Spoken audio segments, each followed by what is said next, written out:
Tem 18 anos, tem idade de ser meu filho.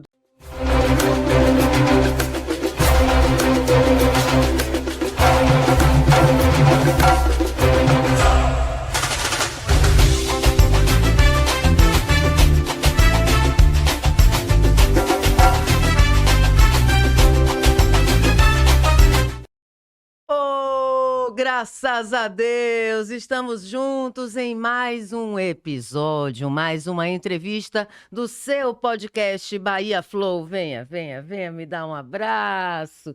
Carinho é sempre bom e nunca é demais, assim como as informações sobre saúde mental. Esse é o nosso tema de hoje. Sem mais delongas, quero dar assim uma boas-vindas ao psicólogo Sérgio Manzioni, que está aqui. Muito boa tarde, Sérgio. Boa tarde a você, boa tarde aos que nos ouvem e nos veem também.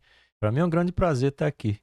E mais uma vez estar na sua presença e ser entrevistado por você é um grande prazer sempre. Oh, a honra é toda nossa. Aqui, Sérgio Manzioni é psicólogo clínico, especialista em avaliação psicológica, psicoterapeuta, administrador, mestre em engenharia da energia e tem mais de 35 anos de atividades profissionais. Esse aqui é o livro dele, Viva Sem Ansiedade: 8 Caminhos para uma Vida Feliz.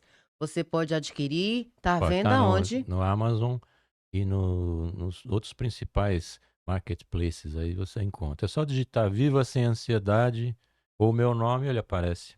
Sérgio Manzioni é o nome dele, mas vamos lá. Então, já que a gente está aqui com o livro Viva Sem Ansiedade, ansiedade eu acho que talvez seja um dos maiores problemas da humanidade atualmente, ou eu estou errada, Olha, Sérgio? no mundo hoje, a ansiedade junto com a depressão são grandes problemas assim atuais. No Brasil, a gente tem hoje uma triste marca de ser o país com o maior número de pessoas com ansiedade no mundo. E aí nós estamos falando, você vai me permitir aqui minhas colinhas, né? Claro, são números, Então, né? no mundo, é número mais um pouco complicado para psicólogo, né? No mundo, são 300 milhões de pessoas, estimado pela Organização Mundial de Saúde. E no Brasil, a gente está falando em torno de 20 milhões de pessoas. A gente tem mais ou menos 9,5, 10% da população brasileira com isso. Em alguns lugares, como São Paulo, por exemplo, a ansiedade já atinge 20% da população, né? Para você ter uma ideia, como isso é tão grave no Brasil, mas vai abrir também um pontinho para discussão. Em 2010, o Rivotril, que é o famoso clonazepam, Barato demais até é o aquele tarja remédio, preta, porque fantástico, vicia. né? Ele é muito bom mesmo. Só que caiu assim nas vias erradas, né? Porque quando você usa uma medicação que é tarja preta sem acompanhamento médico, está escrito na tarja preta lá, pode causar dependência. Deveria estar escrito assim, pode e vai causar dependência, porque senão vai ter problema. Então, em 2010, no Brasil, foram vendidas 10 milhões de caixas de Rivotril. E aí, agora, recentemente, depois de uma década, já 2020, 2021, foram vendidos quase 29 milhões de caixas, Meu com um aumento Deus! de 300% nisso. Quer dizer, naturalmente que o laboratório está muito feliz com isso. Acho que é o remédio que mais vendeu no mundo. Ele é um campeão E é um de... remédio que é muito barato, né, o que eu acho uma ficou barato. temeridade, por outro lado, porque resolve um problema, resolve, vírgula, né, é um paliativo para um problema, mas causa outro gravíssimo, que é a dependência. É qualquer um dessas medicações que são de tarja preta, elas funcionam assim como se fosse um pronto-socorro, uma UPA. Você está com um problema de ansiedade, você utiliza.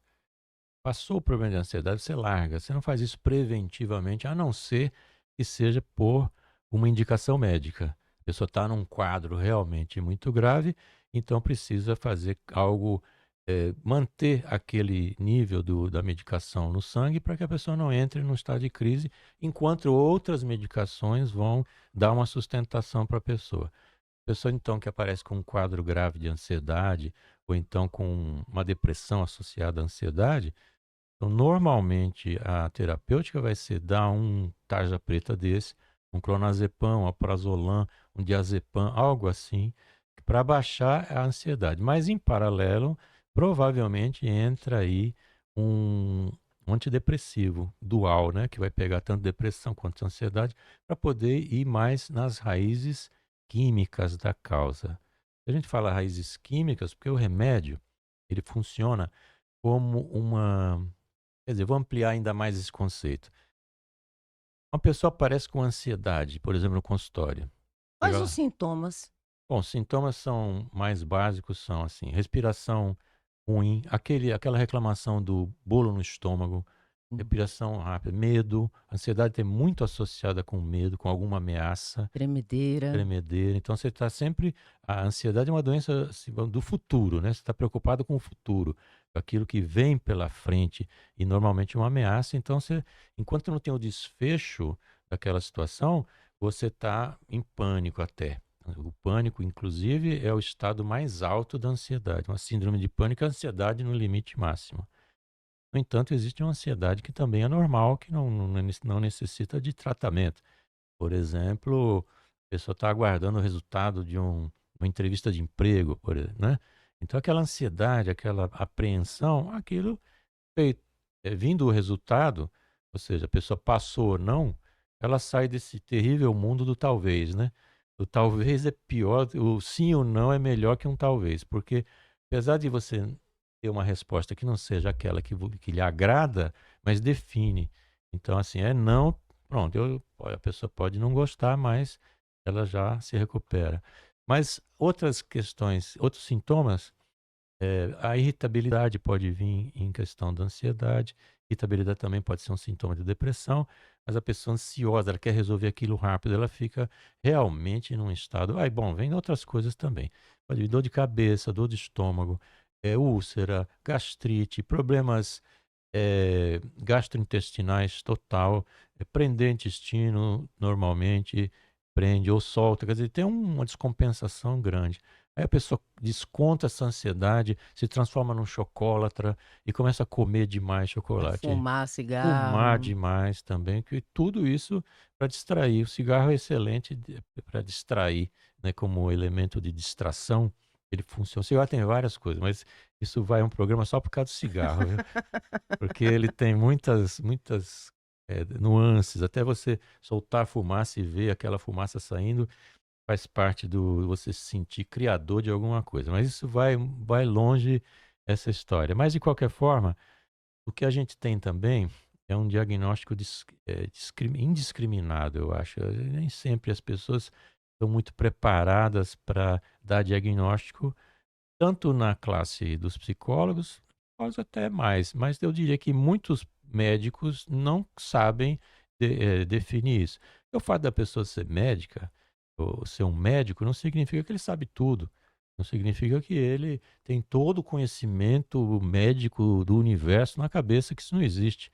Então, muitas vezes, um médico, por exemplo, alguém que é bem longe da área da psiquiatria, por exemplo, ortopedista, ginecologista, não tem necessariamente a obrigação ou o dever de conhecer. Claro, conhece as coisas de forma geral, mas não tem necessariamente, ele não sabe quais são as interações medicamentosas entre um clonazepam e um citalopram, e se a pessoa já está com algum problema renal, como é que isso interage, qual o melhor para aquele tipo de ansiedade que a pessoa está passando, ou a depressão, são várias substâncias disponíveis, qual que ele vai escolher? Para depressão, sertralina, desvenlafaxina, venlafaxina, botoxetina, a lista é grande. Então, o profissional que é experiente na psiquiatria, ele diz, bom, de acordo com os sintomas que essa pessoa tem aí, a melhor é uma sertralina, por exemplo. Mas, o que acontece? Muito na prática, eu vejo muito isso em consultório também. A pessoa diz, eu estava meio nervosa, eu conversei isso com a ginecologista, ela me passou um Rivotril. Mas passar um Rivotril, não pode acontecer, você não passa um Rivotril, né. E outra coisa que é muito interessante, é que você encontra várias farmácias que vendem isso sem receita. Há Sério? muito isso. Que perigo, gente. Esse é um problema sério, e você consegue as grandes redes, você não consegue isso, elas têm um controle realmente muito eficaz. Mas, farmácias que não pertencem às grandes redes, ou farmácias que são mais da periferia, etc., eh, elas conseguem ter um manejo diferente do estoque. Às vezes a pessoa vai lá com uma receita de 3, ela só diz: "Eu só tenho 2 caixas", e aquela uma caixa ela separa lá no estoque, porque às vezes né, a pessoa vai comprar: "Me dê Sim, 3 sim, caixas, eu só tenho sim. 2, quer? Ah, me dê as 2". Aquela uma ele dá a baixa lá e vende por fora aqui. Então, isso é uma coisa muito ruim, mas de qualquer forma, eu acho que a gente tem uma questão no Brasil, e essa dá uma parte assim, porque é um meio contrassenso quando você pensa, né? O Brasil não tem essa imagem de país da alegria, o país do Carnaval. abraço, do carnaval, do futebol, das mulheres bonitas, da praia, dessa vida assim maravilhosa. Como é que consegue ter tantos ansiosos e ser o número um no ranking de ansiedade e o quinto em depressão no Brasil? Como é que é isso? Como é que você chega nesse estágio tão pesado assim? Não existe uma resposta única para isso. Assim, causa e efeito, mas você tem um conjunto de coisas aí. Por exemplo, as redes sociais. As redes sociais, elas trazem uma cobrança de padrões e de aceitação. Muita gente usa as redes sociais, eu diria que a grande maioria usa como uma validação de si mesmo, da sua baixa autoestima ou de alguma insegurança sua. Então, é comum, eu posso fazer aqui tranquilamente agora, enquanto a gente está conversando, eu então tiro uma foto desse copo aqui, né? Tiro uma fotinho, e enquanto a gente está falando, eu já estou postando isso aqui no Sim, Instagram e dizendo qualquer coisa do tipo: água é vida, a pureza que vai nos trazer a saúde mental, qualquer coisa assim. A sim. gente vê gente que vai tomar vinho, bota a taça, tira foto do prato antes de comer e bota na rede. Ou então, selfies maravilhosas o tempo todo e aguarda lá alguém dizer assim, linda, gatona, lindona, maravilhosa, e vem, Bem assim, e vem doutor. aquela Bem lista, assim, Sérgio. né? Bem assim. Ela deu risada porque não é Eu doutor, chamo não. ele de doutor, ele não gosta que chame de doutor. Eu tenho que me acostumar a chamar de Sérgio. Desde o tempo das lives. É.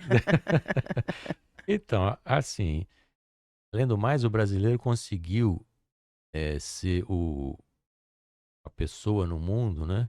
Que mais tempo fica em redes sociais. Em média, 5 horas e meia por dia, os brasileiros estão lá.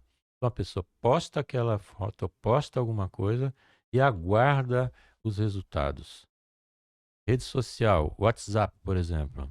Você manda uma mensagem. Eu mando uma mensagem para Daniela. Dani, vejo que teve 2 marquinhas azuis ali. E Daniela não responde. E leva 5 Aquela minutos.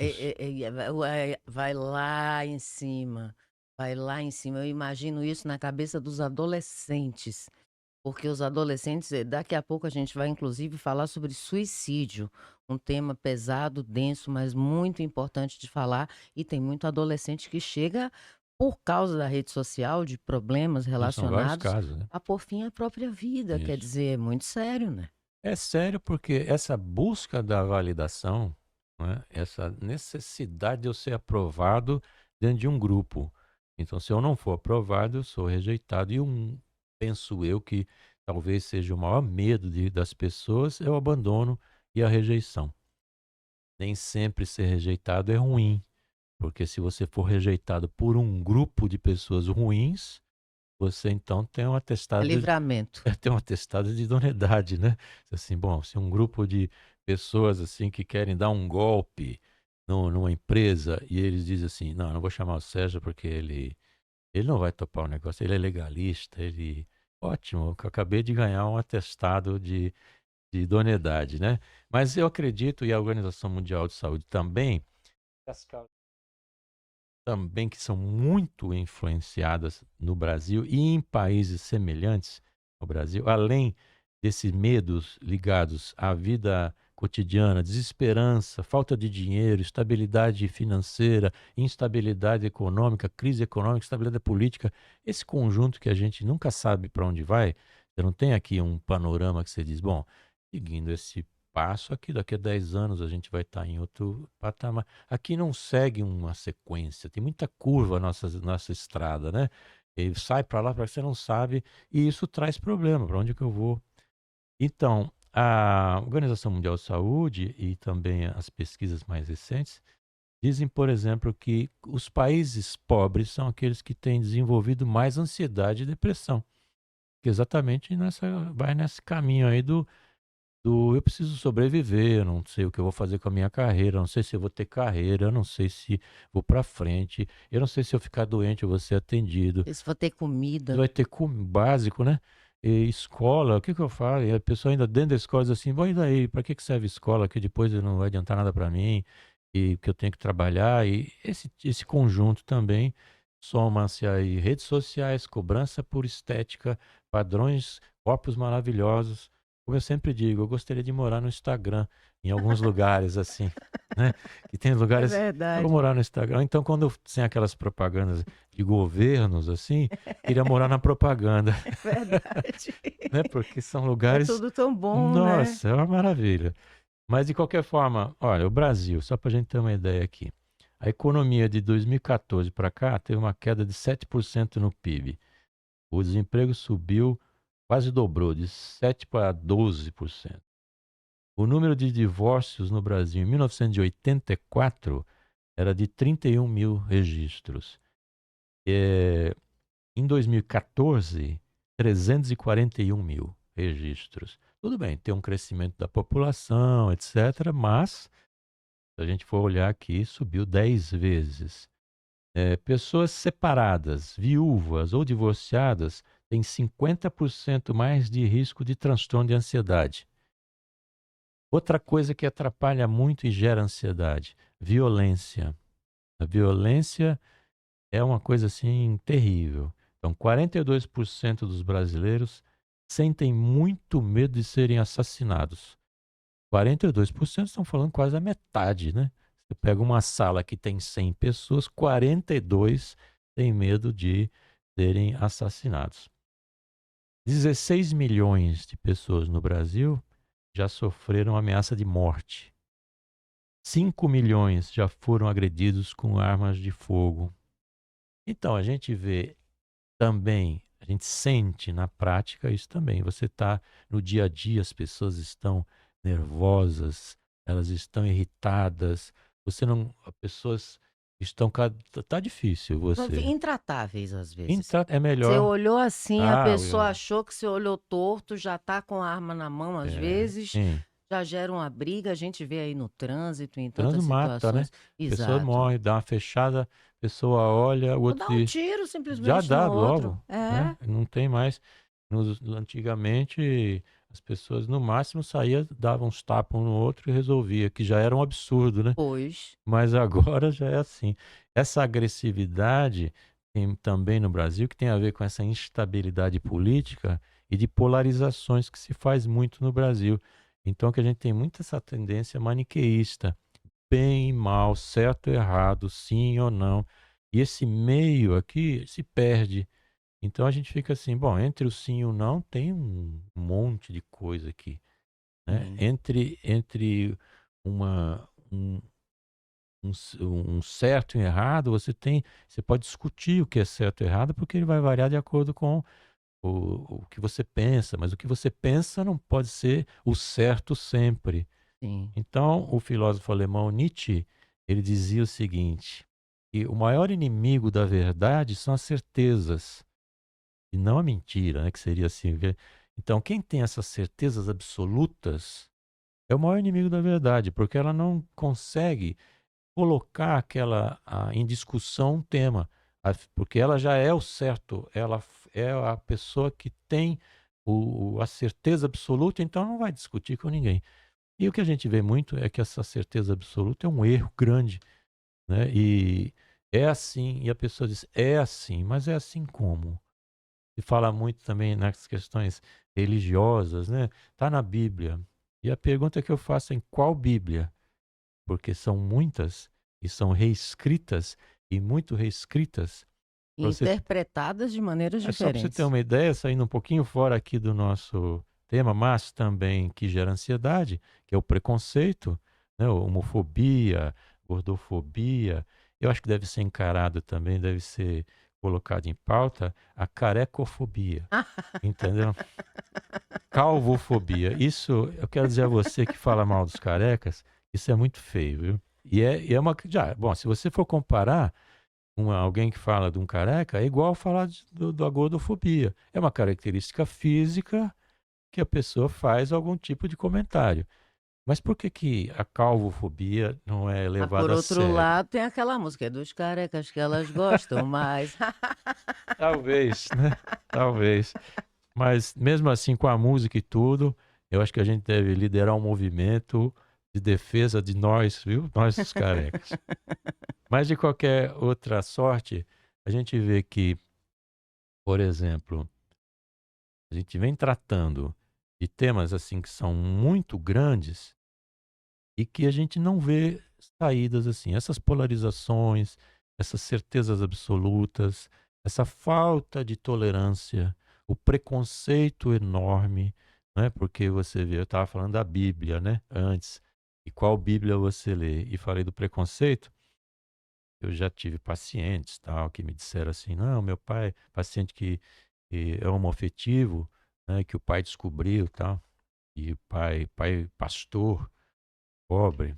E a primeira pergunta que o pai fez, com as mãos para os céus, foi assim, onde eu errei? E assim, por que eu mereço isso? Quer dizer, o egoísmo puro, né? E depois deixa lá o rapaz se virando. Em prantos. É, em prantos. E aí, esse rapaz ouviu então do pai assim, ó, está na Bíblia que sabe que a Bíblia é sempre na terceira pessoa, né? Então, não te deitarás com outro homem. Ele disse, eu já ouvi muito isso, e tal. Eu digo, então você faz um favor, fala com seu pai, que é pastor. Esse trecho aí, ele foi incluído no final do século XIX. Ele não tinha antes. Então, se você quer ler uma Bíblia mesmo, você vai lá atrás, no Index Sinaiticus, que é uma Bíblia no grego. Leia lá no original em grego, nos originais mais antigos, você vai ver que tem muita coisa que foi distorcida, né? E ainda é distorcida, porque nós também vivemos essa questão de domínio, poder. E aí é um assunto que a gente pode falar até, que são os narcisistas e esse E muito pessoal se aí. fala em narcisismo. Narcisismo por si só. Aliás, eu não sei se eu faço uma pergunta antes ou depois. A ansiedade pode levar à depressão?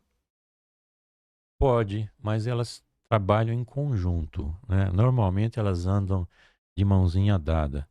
Né? Você pode ter uma depressão sem ansiedade? Pode, mas você pode ter o que já é classificado como transtorno misto de ansiedade e depressão. E aí, até para fazer o diagnóstico é mais complicado, porque os sintomas são muito parecidos. Então, você tem que ter uma experiência para dizer que até onde vai.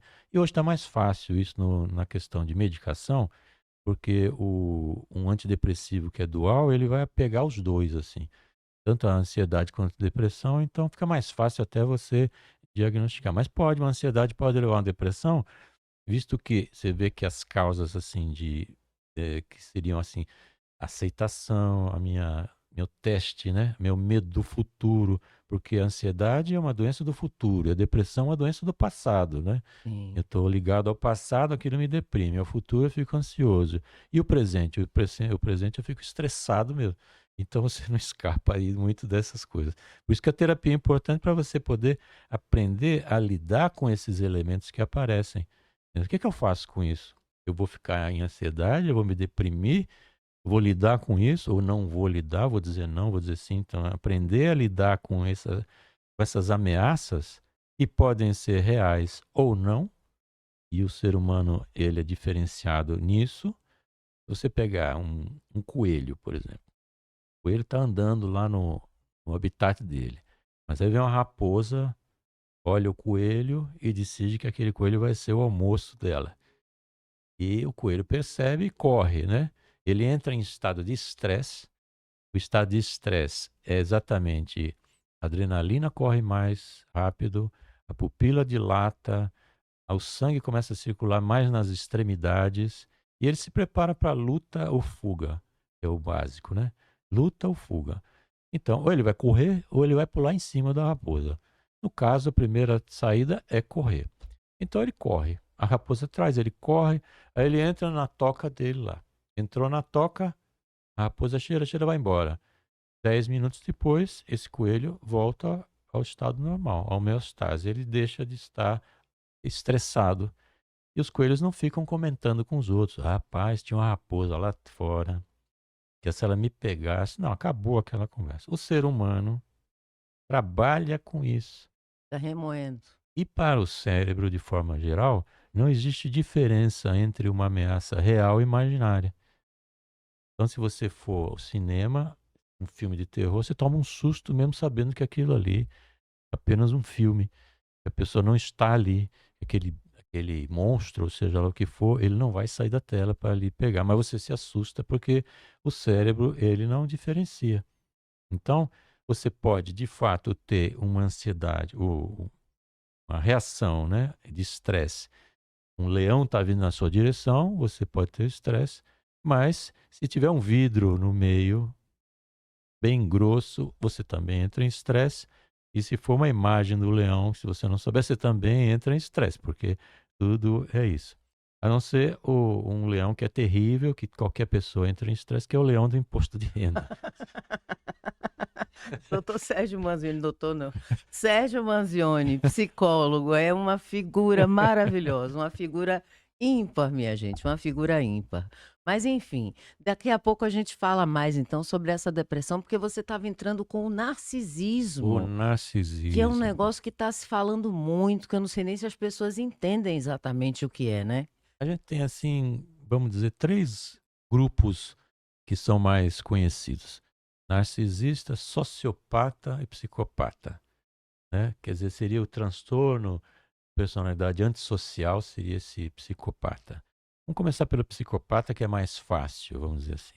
Psicopata, mais ou menos 1% da população mundial tem esse transtorno de antissocial, e é terrivelmente bravo e não tem cura. Então a pessoa já vem de fábrica com esse defeito e não tem recall. Não dá para devolver, não dá para consertar. Então, basicamente, o psicopata não necessariamente é o serial killer, aquele extremo, né? Mas tem graduação. Hoje a gente olha em espectro, também abre mais a... Então, o psicopata, ele não tem culpa, ele não sente culpa e não sente empatia. Então, o que o outro sente, para ele não faz a menor diferença. Aquilo, ele não faz diferença. E ele não sente culpa. Ele está sempre com um objetivo fixo. Então, se ele tiver, por exemplo, que passar por cima da mãe, ou vender a mãe, ou até matar a mãe, ele fará isso, porque isso não faz nenhuma diferença para ele, a não ser que a mãe traga algum benefício para ele. Então, ele mantém as coisas de forma útil. Pode ser mais brando, então aquele psicopata que a gente convive diariamente e nem sabe o que é, mas é uma pessoa assim que gosta de furar fila, que gosta de... É o esperto, gosta de passar, né, dar os pequenos golpes, você está aguardando aqui numa fila para entrar na rua, tem 10 carros, mas ele passa por todo mundo por fora, fecha lá na frente, vai embora, porque ele é mais esperto. Esses são os casos. Esse caso aí pode ser narcísico também, mas o psicopata, então, é aquele que é o mais difícil de lidar, porque ele pode se travestir assim de um personagem absolutamente sedutor. Ele achar que aquilo é conveniente. Se ele precisar chorar, ele chora, mesmo não sentindo nada. Se ele precisar, ele ri. Se ele faz o que é necessário para atingir um objetivo dele. E normalmente tem a ver com poder e domínio, mais ou menos nessa pegada. Aliás, o ser humano, de forma geral, está atrás de poder e domínio, mas o psicopata, isso é num estágio lá em cima. Então, ele não mede consequências nenhuma. Vem de fábrica assim, nasce assim, é uma alteração no cérebro, não tem cura ainda, talvez não tenha, e é uma coisa assim terrível, porque a sociedade ainda um dia, não sei quando, teria que lidar com um assunto desse, porque os grandes problemas mundiais são causados por psicopatas, né? Guerras e etc. Eu ia falar, né? tem uns políticos, quer dizer, vamos lá, Vladimir Putin da vida. Uhum. Não sei, aí o diagnóstico não sei, mas ele é uma pessoa que parece não sentir absolutamente nada por ninguém, não É, é? ele tem uma característica básica, assim, que aparentemente pode ser isso, né? Eu não faço diagnóstico à distância É, porque, porque você também não né, tem como eu não, nem, não sei, consultar né? ele, né? Fazer uma Mas consulta. o tipo pode ser um narcisismo, também você vai entender isso quando eu falar agora também. Por isso que às vezes confunde um pouco, né? Políticos, como você falou, dois lugares que atraem muitos psicopatas são política e polícia, entendeu? Atrai muito. Veja, estou deixando claro aqui que não são todos os políticos nem todos os policiais. É nessa proporção de 1% da população que a gente vai assim. Por que atrai muito? Porque tem muito dinheiro na jogada, no caso de políticos, etc. Tem muito poder, dominação dos outros, e tem essa questão de eu poder realmente ser um cara que sou obedecido, eu subjugo as pessoas, etc. Apesar que políticos e também polícia e outros segmentos talvez tenha mais narcisistas do que psicopatas em si. O psicopata, ele se expõe, mas não se expõe muito. O sociopata já é alguém que tem essas características aí, mas ele não nasceu assim. Ele é formado assim e as pressões ambientais, o contexto que ele foi criado, e pode levá-lo a ter atitudes depois que são mais pesadas. Mas ele pode se arrepender, ele pode sentir culpa, já é uma questão diferente. Tá? Então pode ter atitudes muito graves, mas também não ser aquele que não sente culpa. Né? Tanto é que o psicopata, se passar naquele exame da mentira, né? Hum. Passa tranquilo ali, porque ele não sente culpa e ali pega muito é a culpa e a ansiedade que a pessoa está sentindo será que eu vou ser pego na mentira? E aí altera tudo, batimento cardíaco, respiração. O psicopata não altera nada, então ele passa sossegado ali. O narcisista, então, que está muito na moda chamar todo mundo de narcisista, o narcisista é alguém que é formado também nessa questão da infância, ele não vem com esse problema, não é uma questão biológica, fisiológica, então, provavelmente o narcisista é aquele que foi demasiadamente rebaixado, que tem autoestima lá embaixo, que foi criticado, nunca fez nada certo para os outros, ele é o dedo apontado e ele chega à conclusão de que ele é um nada, né? A partir daí, ele passa a desenvolver uma outra parte, e essa parte dessa chamar de superação seria um pouco exagerado, mas ele começa então a ter que se validar como alguém de valor o tempo todo, e através da sua imagem, né? O Narciso, esse nome vem por causa do mito grego, do Narciso que se apaixona por ele mesmo, pelo reflexo no lago, né? Então, ele é o centro de tudo, porque ele precisa de validação constante de que ele não é alguém ruim. Então, aquela primeira fase em que ele se considerou um nada, ou que chamaram ele, que chegou a essa conclusão, aquilo fica meio que escamoteado, fica meio escondido. E ele passa então a desenvolver esse comportamento de validação constante e sempre voltado para ele. Ele é o centro de tudo, ele é a imagem de tudo. Ele faz qualquer coisa pela imagem. Mente, narcisistas mentem muito, porque eles precisam sempre. A mentira é um instrumento de manipulação, né, da realidade. Eles mentem, eles fazem qualquer coisa, eles insistem. Por exemplo, eu digo para você que esta água é boa para esta água aqui, simples, ela é boa para tuberculose, por exemplo, né? Eu digo que toda a ciência mundial diz assim, isso é só uma água, isso não vai fazer nada para tuberculose, certo? Eu digo, mas vai. E eu não saio mais disso aqui. Eu fico batendo nisso para sempre, porque Eu não, né, que eu não sou narcisista, mas o narcisista, ele vai bater nisso para sempre, por quê? Porque se ele for contra o que ele disse antes, ele então tem medo de ser considerado alguém que não sabia, que era um ignorante e tal. Então ele fala alguma coisa, ele vai até o fim insistir naquilo, ele vai ver isso. A gente vê muita gente assim, muitas pessoas públicas de grande envergadura e insistem em certas coisas, não voltam atrás, estão sempre certos, se valorizam no tipo, a tuberculose não é nada, tuberculose é só uma gripezinha, por exemplo.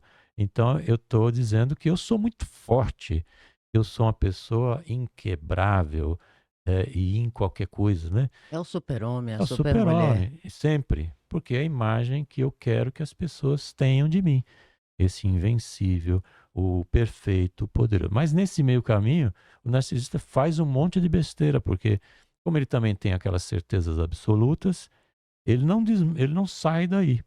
Ele não sai. E a imagem é sempre aquilo que ele está tentando preservar ou incutir na cabeça dos outros. Então, qualquer coisa que vá eh, resvalar, né, na imagem que ele pensa que está passando, ele vai entrar em estado assim de alerta e vai mentir, vai manipular. É que Narciso acha feio o que não é espelho. Exatamente. Já disse aí Caetano o Veloso. Caetano. Em Sampa, né? Que é onde tem a ansiedade de 20%. Tá vendo? É por isso que eu acho que essas coisas todas estão acontecendo, não é, doutor? Oh, meu Deus, eu chamei ele de doutor de novo. Isso aqui vai ser um capítulo à parte. Ele vai me chamar de doutora daqui a pouco. Então, Sérgio, isso tudo que está acontecendo no mundo deve ter muito a ver com todas essas, posso chamar de patologias, né? Sim, sim, são doenças e precisam ser encaradas como doença. Então, depressão ou ansiedade não pode ser chamada de frescura, insegurança, ou falta de noção, ou de fraqueza, ou de preguiça, ou qualquer. Tem uma lista enorme de pejorativos, né? E todos são errados, né? Porque é uma doença. A Organização Mundial de Saúde, isso antes da pandemia, ela previa que em 2020, passado, né? A depressão seria a primeira causa de incapacitação para o trabalho em 2020. Mas com a pandemia, isso antecipou muito, né? A pandemia ainda aumentou muito a ansiedade, aumentou muito a depressão, e nós falávamos nisso naquelas lives lá no meio da pandemia, né? Exatamente. E quem quiser, elas estão disponíveis aí no YouTube, é só procurar. E o que acontece? A gente já falava naquela época, está aumentando muito. As coisas estão aumentando muito e tendo problemas. As pessoas não sabem lidar com seus problemas de forma geral, escondem, escamoteiam, põem debaixo do tapete. Tanto é que, por exemplo, na pandemia mesmo, o número da pesquisa no Google sobre o tema divórcio online aumentou 16.000% a procura. Sério? Porque, Nossa porque as Senhora! pessoas não conseguiam conviver mais no mesmo ambiente. E, né, então é preciso aprender a lidar com os problemas e a contemporaneidade, essa agilização, essa coisa que a gente tem a sensação de que não tem tempo para nada, isso também aumenta a ansiedade. Né? Se você vê essa noção de passagem do tempo, ela é bem complicada. Quando eu tinha 10 anos de idade, ou 20, e alguém dissesse para mim, olha, vai levar 10 anos. Aquilo era uma eternidade, né? Era uma coisa assim, 10 anos. Ah, isso foi há 10 anos atrás. 10 anos atrás é muito, gente. Hoje você está conversando com alguém e pergunta alguma coisa assim. Que ano foi? Ah, foi em 2014. Mas Foi ontem, 10 anos assim, no não é? instante. Isso também gera essa coisa. É motivado pelas redes sociais? Na minha opinião, sim. As redes sociais, tipo Facebook, Instagram, elas elas funcionam com uma lógica de tempo. Então, a rede social, penso eu, né? É uma opinião própria. Elas existem não para serem redes sociais para que você se junte com as pessoas, que você seja para interação. Elas existem para vender coisas elas existem para coletar seus hábitos para que você possa comprar alguma coisa. Então, sendo assim, se você pegar um Instagram, você tá lá com o dedinho, né, no feed, tá passando, passa 3 feed, tem uma propaganda, tem um patrocinar propaganda. Passa mais 3 a propaganda. Passa. Então, o que acontece? As redes sociais nessa pegada aí, ela não quer que você perca muito tempo numa postagem, porque senão você não roda o feed e não vai para outra onde tem a propaganda, que ela vai saber, o algoritmo sabe, se você ficar muito tempo naquela propaganda, se você clicar no saiba mais, se você salvar aquilo lá, o algoritmo lá diz assim, ele gosta disso. E vem uma atrás da outra em cima. Isso, Então eles sabem o isso. comportamento, eles mapeiam a gente o tempo todo. Então essa velocidade também é gerada assim, dessa forma. Então, uma vez eu fiz uma postagem, doutora Daniela, no Facebook, e eram assim, umas frases assim. E eu recebi um e-mail automático até do Facebook, me aconselhando, me dizendo que postagens que tinham o excesso de palavras como a minha, não tinham essa mesma penetração, engajamento, essas coisas todas. Minha postagem tinha 8 palavras, né? E eles consideraram que porque trabalha com a imagem, né? Com o imagético, você tem que a comunicação é por imagem, por isso que os videozinhos de TikTok, de Reels e de Threads e não sei o que, eles têm tanto porque é imagem, você não tem que ler. E isso de um outro lado, qual é a consequência, doutora? É que você vai emburrecendo, né, as Isso, pessoas. isso. Você não lê mais nada, você não aprofunda mais nada, você coloca um texto, as pessoas não leem. Eu já fiz esse teste no meu Instagram, colocar uma coisa maior, mas como a gente tem lá, pode ver as métricas lá dentro, a pessoa, duração, põe às vezes um tipo de vídeo, o vídeo tem 1 minuto, mas a depender do tema, a pessoa fica 10 segundos. Logo de cara, assim, a pessoa já não gosta, já. Já tira, E é um já minuto que passa. ela ia perder da vida. 1 minuto, você sabe que é muito, né? Então, para quem fica 5 horas e meia, em média, em redes sociais no Brasil, você não pode perder tempo para nada. Aí você não tem mais tempo para nada mesmo, porque você não tem tempo para conversar com as pessoas, né? Caímos ainda naquele problema de as pessoas levarem celular para almoçar, para Aí fica todo jantar. mundo no Ah, celular, olhando pro celular e ninguém se fala. e se você for perceber, às vezes, dois riem ao mesmo tempo. Sabe por quê? Eles estão mandando uma mensagem para o outro, ou dividindo um post lá. Isso também é um outro problema. Será que nós estamos enlouquecendo, gente? Eu acho que não, acho que a gente já está louco. A gente já enlouqueceu, então. O mundo, estamos conversando com o psicólogo Sérgio Manzioni sobre saúde mental aqui no podcast Bahia Flow. Então, minhas premonições, quer dizer, meus pressentimentos se confirmam. A gente não está bem Não, da tá não. bola, não está não. Não tá não, porque você vê o mundo, como é que ele está se movimentando, né? Até para usar um termo que foi cunhado aí pelo André Luiz, que é o espírito André Luiz, né? Salve, doutor André Luiz. Pois então, ele disse, fez um termo lá que chama psicosfera.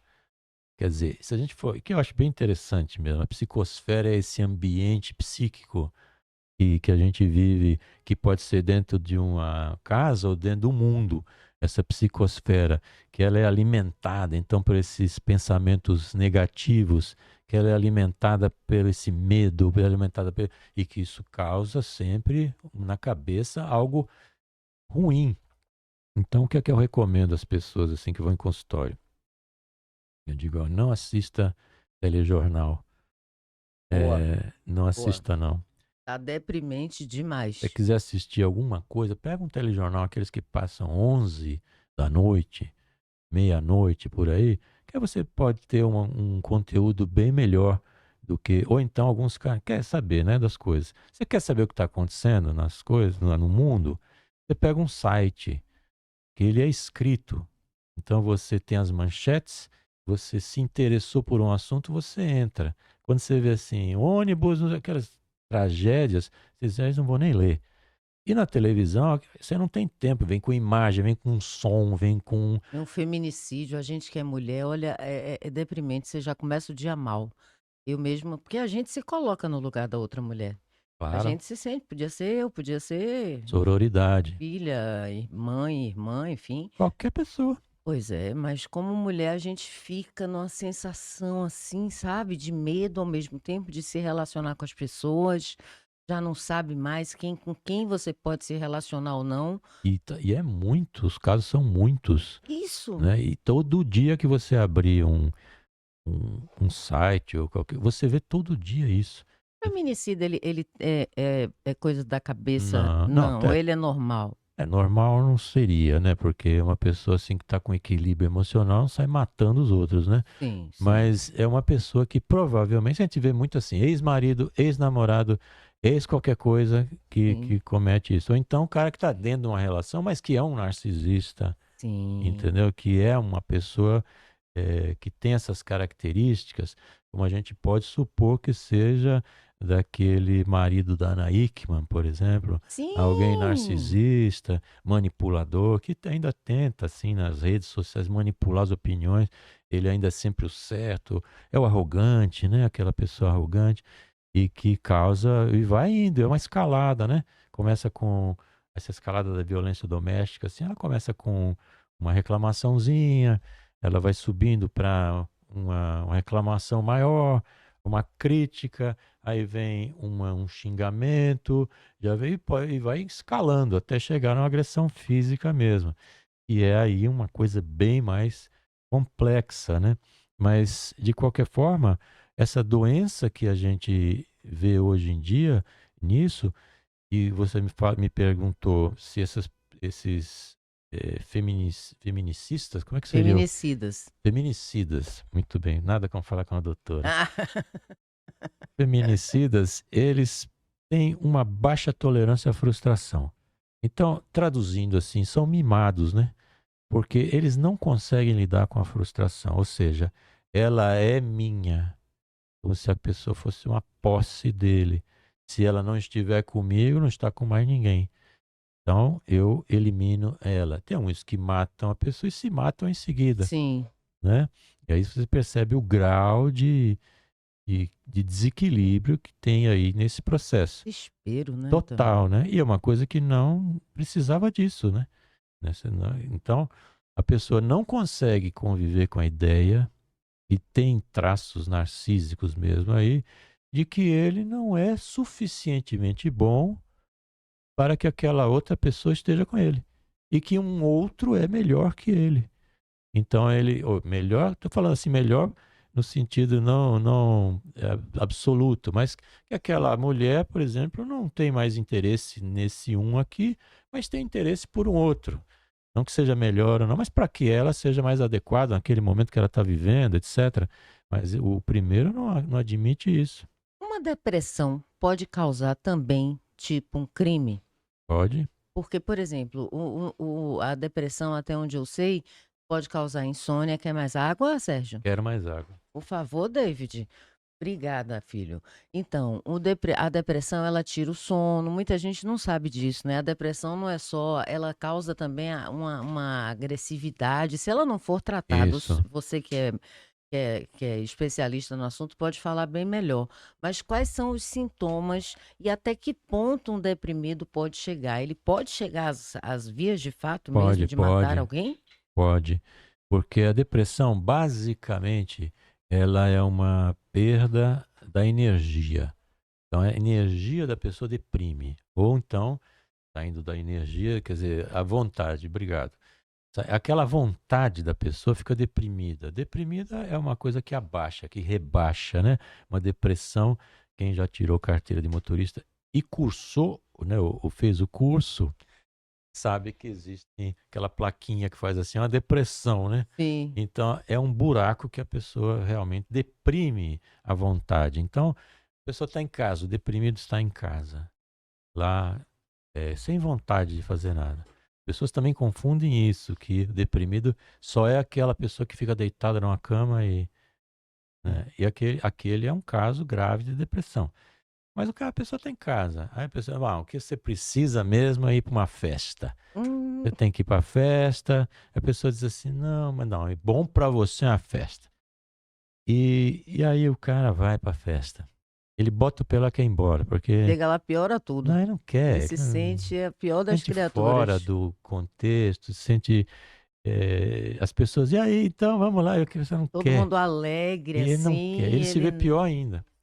Então, depressão não é preguiça, depressão não é falta de Deus, depressão é uma doença causada por um desequilíbrio químico, né? Serotonina, dopamina, isso desequilibra, precisa tratamento e felizmente existe tratamento, mas o que precisaria também um tratamento grande é a família, né? 70% das famílias não que tem alguém deprimido não sabe nem para onde ir, não sabe nem o que é e não sabe o que fazer. Sabe como lidar, né? Isso é muito comum em transtornos assim que são mais graves. A pessoa precisa aprender. Então, alguém que tem um familiar com esquizofrenia precisa aprender a lidar com aquilo. Alguém que tem um familiar com bipolaridade, precisa aprender.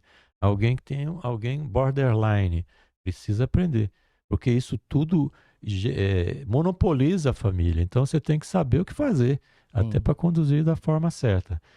E a depressão, junto com a esquizofrenia e o bipolar, sendo que bipolar é a primeira causa assim que leva a um suicídio, né? Depressão também. Então, muitos do suicídio, né? Muitas, 70, 90, agora me escapou o número, acho que 96% dos casos de suicídio estão ligados a algum transtorno de humor, ou praticamente todos. Transtorno de humor que eu estou dizendo é depressão, ansiedade, ou alguma doença mental, esquizofrenia, borderline, bipolaridade. Agora, tudo isso que eu estou falando, e é bom também, por isso que eu vou falar para a câmera agora, é bom que as pessoas saibam também que tudo isso tem tratamento. Tudo isso tem tratamento. Então, mas é preciso ir. Aí tem a psicofobia, que é o preconceito contra psicólogos e principalmente psiquiatras, né? E às vezes o acesso, porque quem não tem condição de pagar por um profissional, não tem um plano de saúde, como é que fica? Não é? Porque a demanda é muito grande e o número de profissionais públicos da área pública eu acho que não são suficientes e Não. também demora muito para marcar. Esse é o problema. Daqui que marque, daqui que resolva aquilo ali, a pessoa já fez uma loucura. Esse é o problema. A gente até tem um bom serviço no SUS, Sim. né? É bom serviço e ele é de fato algo assim que e tem bons profissionais, né? Então você precisaria procurar o CAPS, que é o Centro de Atenção Psicossocial. Ele tem várias modalidades de CAPS para quem não tem recurso, né? Você que está ouvindo aí e não tem dinheiro para frequentar uma terapia ou então procurar auxílio médico, o CAPS é uma saída boa. Demora. Se o caso for muito grave, não demora tanto.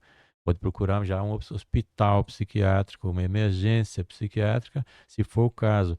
Mas o tratamento é bom, a medicação também é fornecida gratuitamente. Desculpe. E também tem o apoio terapêutico, também Sim, psicólogo e tal. psicólogos É e tal. bom a pessoa, E então, esse serviço público oferecido consegue abarcar a quantidade não. de Tem a pessoas? impressão que não. A gente vê muita gente aí que reclama disso aí. Quando está dentro, tá ótimo, né? Mas que reclama dessa Às vezes demora. falta medicação, são vários É, pequenos problemas que são grandes, na verdade. são E grandes. eu moro perto de um viaduto, e o viaduto, a prefeitura colocou aquelas grades, porque da quantidade por causa do número de pessoas que se jogavam do viaduto. Eu vi uma vez, Hum, eu nunca me não esqueci. foi bom, não. Não foi bom, não foi bom, não foi bom. E foi na frente do filho pequeno. A mãe foi, levou o menino para ver se comovia o cara a não se jogar, mas não adiantou. Ele abre os braços e vai numa queda ali. Gente, é uma cena, sinceramente. Espiritualmente a gente não tem esse direito. Humanamente a gente não tem esse direito. Agora, eu compreendo, por outro lado, a fraqueza. Eu fico com muita dó. e não é nem um sentimento bom, mas eu tenho muita dó, porque eu imagino o tamanho daquela dor, daquele rasgo no peito que leva. Eu não quero mais viver. Só que você se matar não vai matar o problema. Ele quer matar é o problema. Talvez ele não queira se matar, não é, doutor? É isso mesmo, doutora. Ele, Oh, meu ele, Deus, eu chamei ele de doutor de novo, desculpe. ele Sérgio. a pessoa que comete suicídio, ela, ela não é que ela quer se matar, ela quer se livrar de um problema, como você disse aí. E você imagina que a dor é tão grande, essa dor, que insuportavelmente a pessoa não vê saída, né? Então ela acaba achando que essa é a saída. E de fato é a pior das opções, é o suicídio em todos os aspectos possíveis. É a pior. Vai deixar as pessoas que ficam num estado. Você imagina esse caso que você contou, você imagina esse trauma. O filho viu, pequeno, devia ter uns 8 anos. Você vê o que isso vai acontecer. Eu não sei qual é o caso em particular, esse aí, mas pode ser que até que a presença do filho tenha incentivado mais ele a pular, porque ele pode se considerar uma pessoa incapaz de levar aquela família à frente, de ser qualquer coisa Não assim. pensei nisso em E nenhum quando ele vê momento. aquilo, ele pode dizer: realmente, eu só atrapalho aqui, entendeu? Eu sou a pessoa que estou atrapalhando o desenvolvimento do meu filho, da minha esposa. Eles merecem uma vida muito melhor e pode pular, entendeu? Tá vendo a importância de conversar com um profissional? Eu não tinha em nenhum momento pensado nisso. Em nenhum momento eu imaginei que ele podia ter essa visão.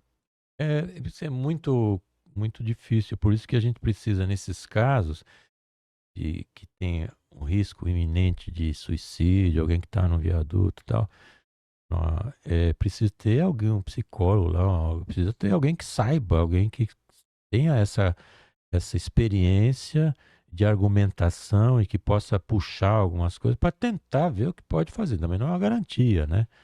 Também não é uma garantia, mas isso acontece muito. E o suicídio, ele realmente é uma epidemia, né? Mundial. Tem mais ou menos 800 mil casos por ano de suicídio no mundo, né? No Brasil, a média de um suicídio a cada 45 minutos, fazendo essa média, né? No mundo é um suicídio a cada 30 segundos, 30 a 40 segundos. Então a gente Gente, é tem para muita o coisa. mundo mais ou menos, deixa eu ver uma conta que eu tenho aqui. É, são 800 mil por ano no mundo, né? No Brasil, a gente tem mais ou menos aí 112 mil, 115, isso entre 2010 e 2019. Então, a gente tem mais ou menos 12 mil casos por ano, o que dá 1.000 casos por mês, É né? muita Que dá mais coisa. de 3 casos por dia. Então, a gente vê por isso que, Inclusive inclui adolescentes sim, e até crianças. criança é mais raro, bem mais raro. Graças a E também não Mas é. adolescente eu acho uma a, temeridade, assim, uma coisa que eu não consigo entrar na minha cabeça. A faixa a faixa de risco maior é entre 15 e 19 anos, que é final da adolescência, né? Sendo que até os 35 anos é uma faixa também muito complicada. Depois tem uma outra faixa intermediária que é menos recorrente, assim, 35 até 70, 65, 70 é menos recorrente. E lá para frente, 70, 75, 80 também acontece muito, em função, às vezes, de doença terminal ou algum tipo de doença incapacitante. Eu vou dar um depoimento pessoal. Minha avó materna, ela uma vez tomou meio litro, quase 1 litro de água sanitária. Só que minha avó, ela tinha depressão e na época as pessoas não sabiam o que era isso. Porque na época não se tratava ainda dessas coisas, eu acho que nem existia ainda psicólogo como existe hoje. Então ela era uma mulher muito triste, uma mulher muito, sabe, que já estava amargurada, ela já não caminhava porque tinha problema nas pernas. Um belo dia ela tomou esse negócio, eu me lembro até hoje, eu era adolescente, nós levamos ela ao Hospital Espanhol e fez aquela lavagem e tudo, mas foi uma tentativa dela de pôr fim à vida. Então eu ando muito atenta a mim mesma, entende? Porque eu sei das questões genéticas e tal. e fico muito ligada nas coisas. E isso me choca profundamente, porque é uma experiência realmente dolorosa. E você fica sem compreender, você fica se sentindo impotente, a família, né, em si. Você se sente impotente, você quer saber o que você pode fazer para ajudar, de que maneira você pode dar a mão para aquela pessoa, sei lá, fazer alguma coisa para tirar a pessoa daquele buraco, né. E as famílias normalmente atrapalham. Atrapalham porque não tem conhecimento. Então, quando você tem, por isso que eu repetindo o que eu disse antes, quando você tem um caso na família e tem algum tipo de incômodo, faz algum sofrimento, a pessoa é diferente, procure a ajuda do psicólogo. O psicólogo não é só para fazer terapia, mas ele pode fazer um aconselhamento psicológico para a família, para poder preparar essa família para como lidar com aquela situação, Sim, sim. entendeu? Porque, por exemplo, não é fácil você lidar com alguém que tem borderline.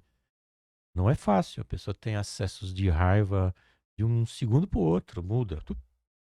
O bipolar sem tratamento, esquizofrenia é muito difícil. Então, a família toda fica doente. Então, você é preciso se preparar para isso. E como é que se prepara? Conhecimento, pesquisar, conversar. Agora, também faço um alerta bem interessante. E vou olhar para a câmera de novo, viu, doutora? Com Fique à todo. vontade. Vou fazer um alerta que é o seguinte: não entre na conversa de blogueiro, não entre na conversa de influenciador digital e não tenha preparo para isso. Então a gente vê muito por aí, gente que é falante e desinibida, etc e tal, falando de assuntos dos quais não tem o menor preparo. Na minha área, isso é assim, ó, Não, tem que ter o cheio maior de gente. cuidado, Então, o que maior você vai cuidado. ver, ninguém procura saber, procure saber a formação da pessoa.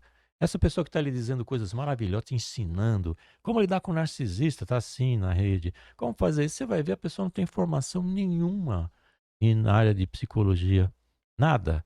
E por que ele está falando isso? Ah, porque eu li um livro, porque eu tinha em casa alguém. Isso é um perigo enorme. Então, procure, quer acompanhar um blog sério, um site sério, procure pessoas que têm comprovadamente um respaldo, que tem cabedal para isso, que tem conhecimento. Procure saber quem é que você está ouvindo, porque senão você vai entrar no jogo deles lá. Qual é o jogo desse pessoal? Você ficar lá assistindo, porque quando começa um videozinho, o que que a pessoa fala para você? Oi, tudo bem? Dê seu like, faça seu comentário, Se veja até o inscreva fundo e se inscreva. Porque no são esses curso. 4 elementos que são os que o YouTube considera como importantes para depois monetizar, te pagar pelaquela sua audiência lá. Então, a pessoa pede um like, pede aquele gostei, sem você nem ter ouvido o que ela vai falar. Então, já que você está aqui, já deixa seu like. Por que que eu vou deixar meu like se eu nem ouvi o conteúdo? E em se tratando de saúde mental, não pode ser assim, não é Não uma pode. fotografia, Não, não é a então, foto de uma roupa, você quer não é nada ouvir? Não, disso, não, né. não. É uma brincadeira de mau gosto, né? Com certeza. Então, veja, tem muita gente séria no YouTube fazendo esclarecimentos, muita gente séria mesmo, explicando como as coisas funcionam. Vou citar assim, só o Drauzio Varela, por exemplo, que é alguém que tem Hum. um alto nível, você pode confiar tranquilamente. Assim como tem outros médicos, psicólogos, que são pessoas que têm comprovadamente experiências e que são. Então, não caia nisso, pule fora, porque como tem muita gente aí de nutrição, né? De nutricionista, a pessoa não é nada, ex-BBB, e que é influenciador ou então coaching de nutrição. Coaching, tem muito isso também, né? Tem, Coaching de casais, virou moda. coaching afetivo, coaching de relacionamentos. Eu pergunto o que é isso na prática? O que é isso? Eu tenho formação de coach, fiz uma formação lá atrás, quando o coach ainda não era essa coisa que é hoje. Eu sei como funcionam as duas coisas. Eu posso até usar as ferramentas de coaching para coisas que não são da psicologia. Se uma pessoa que quiser comigo dizer assim, como eu já fiz coach assim, pessoas dizem assim, olha, eu vou mudar de país, não falo a outra língua lá e vou para um emprego novo. Eu estou perdido aqui. Então, ferramentas de coaching podem, então, fazer com que a pessoa organize o pensamento e organize as suas ideias, e sim, mecanismo.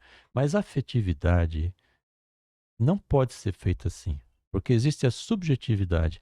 Esse tipo de ferramenta, ela é objetiva. Sim. Então, só que o ser humano, ele é objetivo, mas ele é subjetivo. E nos diferencia a subjetividade. O que se passa comigo, não necessariamente passa com você, ou passa com o Davi, que está com uma alergia ou está gripado. Ele É, está com ele rinite. precisa, aqui, né, o ambiente? Eu não posso nem dizer. Sérgio é excelente. Sérgio Manzioni, nosso psicólogo hoje aqui no Bahia Flow. E o que acontece assim? Por isso eu acho esse alerta importante, para que as pessoas abram a cabeça para isso. Eu acredito piamente que a maior parte das pessoas no mundo todo são boas. Eu acredito nisso.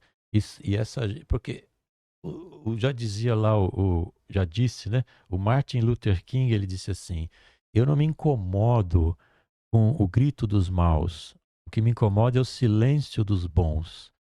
Porque esse pessoal psicopata, narcisista, eles são barulhentos, eles criam problema, eles passam o tempo todo pensando em como passar a perna em alguém, como se dar bem, ou como matar alguém, ou como... Eles passam o tempo pensando nisso. E o pessoal que é de bem, né, que é de boa, ele quer assistir um filme bom, ele quer estar com a família, ele quer namorar, ele quer sim, ficar bem, em paz, mas os outros estão trabalhando enquanto você descansa, né? Então não acredite em tudo que falam.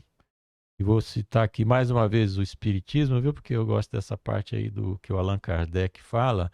Não acredite nem nos espíritos, entendeu? Tem espírito embusteiro que É, fica não no é? seu ouvido, ó. Então, não acredite. Se Eu ele digo, fala para olhe, parta a milhão, que eu não tenho tempo para isso. a Vocês gente não não... têm uma roupa para lavar no mundo espiritual.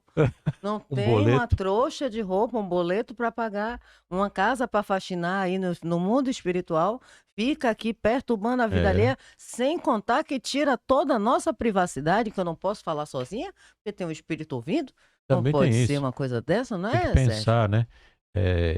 Enfim, tem que tomar muito cuidado. Essas coisas padronizadas não servem para nada, nem na nutrição, por exemplo. Hoje em dia, e os nutricionistas que me corrijam, mas não existe mais uma dieta padrão para como antigamente a pessoa abria uma gaveta, puxava uma dieta mimeógrafa ou xerox, né? Puxava ali, dava, você vai fazer isso, isso, a alternativa é isso, isso, isso.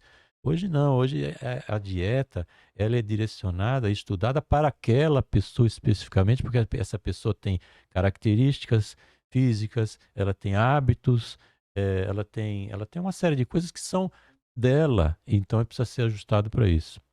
Da mesma forma, quando a gente fala de saúde mental, existe assim, a gente fala de números, a gente fala de padrões aqui, porque é uma maneira de a gente quantificar as coisas para saber o tamanho do problema. Mas nem todo mundo, as pessoas são diferentes. Aquilo que leva a um à depressão, a outro não leva.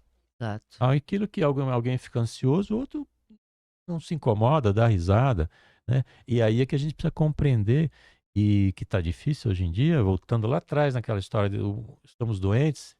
Sim, estamos porque a gente não tem empatia, a gente não consegue compreender a dor do outro. Com certeza. Então a gente não compreende a dor do outro, você desfaz o outro. Aí você junta a isso uma insegurança que a pessoa tem. E ela vai usar a dor do outro para se promover. Então o que acontece muito? Pessoa que é muito crítica. Fulano tá errado. Quando eu digo assim, "Ô, isso aqui tá errado, é porque eu sei o certo, né? Quando eu digo que você não tem um comportamento adequado, é porque eu tenho, né? Se eu digo, eu estou sempre me promovendo. Então, quando eu aponto um defeito em alguém, uma característica, eu estou dizendo para ela que eu sei, o quanto eu sei, né? Então, não necessariamente isso. E falando em crítica, a gente tem que tomar muito cuidado em todos esses casos aí, ansiedade, depressão e suicídio, porque não se pode fazer críticas.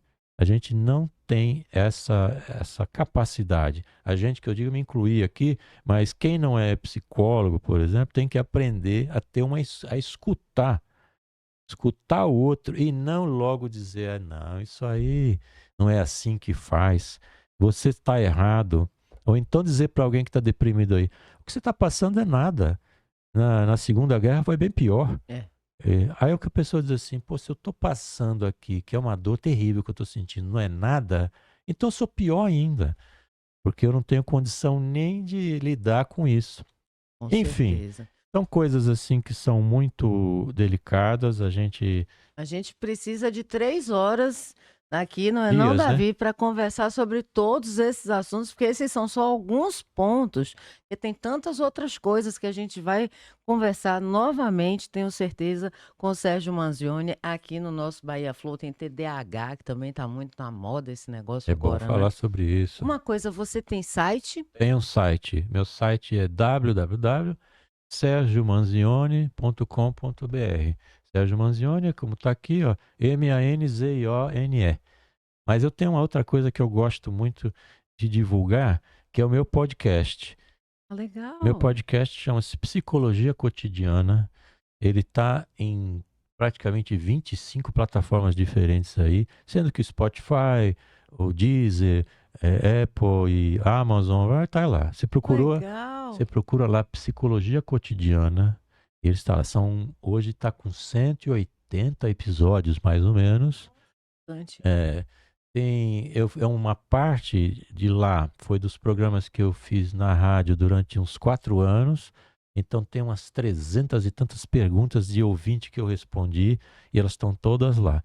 Psicologia Cotidiana. É gratuito e assim continuará, porque ele de fato é uma maneira que eu tenho de tentar ajudar as pessoas de uma forma indireta. Né? Tem profundidade, eu não gosto de falar nada assim raso, não, e numa linguagem que as pessoas possam entender, né? Senão também não adianta nada. Vou lhe E procurar e vou lhe seguir. muito obrigado. Olha, agora sim. Você está ouvindo? Agora sim, o podcast vai passar para um patamar, outro patamar. E no site você tem os endereços aí do podcast também, mas é só procurar Psicologia Cotidiana, Sérgio Manzioni, aparece lá um bocado. Tem uns artigos lá também que eu escrevi, tem um bocado de coisa lá. Tem o livro aqui, ó, Viva Sem Ansiedade, 8 caminhos para uma vida feliz. Busque informação, a sabedoria liberta, já diz o ditado. Conhece a verdade? O ditado não, né? A fala. Conhece a verdade te libertará. Mesmo que. Descobrindo onde está o problema, você pode chegar lá e tentar resolver ele. Porque enquanto ele está lá boiando, circulando e você sem saber, é muito pior. O fantasma Agora, conheça assola. a verdade, mas a verdade mesmo, né? É. Não aquela que você acha que é verdade e quer impor em cima dos outros. E é por isso que é importante ter um profissional que está olhando de fora da É. sua bolha, de fora do seu, Deixa eu fazer aqui, ó, né? assim, ó, para a câmera. Isso. Sérgio, maior Ó, prazer te receber aqui mais uma vez, lhe reencontrar. Muito obrigada. Ficaria aqui horas conversando, aqui até 9 da noite conversando, a gente tinha conversa. Se juntar nós dois aqui nessa vai conversa, longe, vai e longe. saúde mental E é nós já somos infinita. treinados, né? Porque a gente já fez lives. Com Então a gente certeza. já sabe. Então, venha, Super Gêmeos, ativar a forma Pois de é. melhor saúde mental para Para todos nós. Muito para obrigado todos mais uma nós. vez aí pelo convite. Estou sempre à disposição de vocês. É sempre uma grande honra, um grande prazer. E acho muito importante a gente falar sempre sobre isso, porque se você esclarecer nesse nosso podcast aqui, né? Se a gente conseguir uma pessoa que ela se esclareça, uma pessoa já está bom. E você que tem algum pensamento suicida, alguma coisa, está passando por um sofrimento, não tem a quem recorrer, ligue para o Centro de Valorização da Vida, no número 188, 24 horas por dia, 7 dias por semana, eles sabem o que fazer. E outra coisa, sofrimento, corra atrás para resolver. Tem solução? Sim. Não fique só limitado a um pensamento estreito e restrito. Corra atrás da solução que tem. E quem está perto não está conseguindo lhe ajudar, procura quem está longe, procura outra pessoa, tem solução, certo? Tudo tem solução, basta você procurar um profissional ou todas essas orientações. Gente, agradeço a presença de vocês. Peço que sigam o nosso canal no YouTube, o canal do Bahia Flow. Curta, sinalize as notificações para que você saiba de todas as nossas entrevistas. Sérgio, valeu, viu? Até a próxima. Muito obrigado, até a próxima. A você um beijo e até mais.